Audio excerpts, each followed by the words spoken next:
Ang akin lamang, nasa sa inyo pa rin yung paniniwala, nasa inyong pananalig sa Diyos. Kung paniwalaan niyo itong negative visions ko, huwag niyo sabihin na, satanas yan, demonyo yung vision mo kasi puro masama. Ganito po yun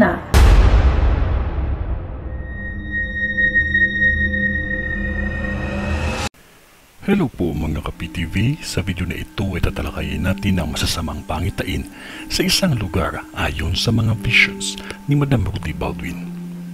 Pero kung ikaw ay hindi pa nakasubscribe sa aking channel, baka naman.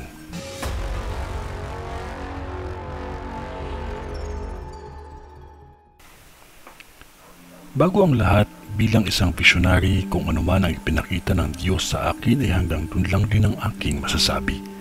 Hindi ako manghuhula, isa po akong visionary. Hindi ako Diyos at lalong hindi ako propeta. Isa lamang po akong tao na tulad ninyo. Kung ano man ang ipinakita sa akin ay hanggang dun lang din ang aking sasabihin. Nasa sa inyo pa din kung paniniwalaan ninyo o hindi, dahil Diyos pa din ang mas may alam sa lahat. Mga residente dito, may nakikita ako sa vision ko na 4 na sunog na mangyayari pa lamang.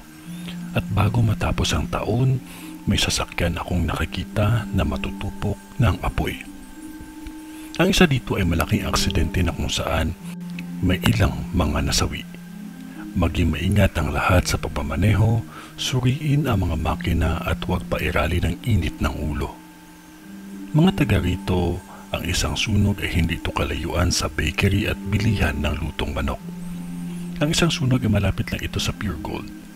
At ang isang sunog ay hindi ito kalayuan sa police station at chapel. At ang isa ay sa subdivision. Maging maingat lamang lahat sa mga bagay na magiging sanhi ng sunog. Ito ay ang vision ni Madam sa Navotas. Sa ngalan ng Diyos Ama, ng Diyos Anak, at ng Diyos Espiritu Santo. Amen.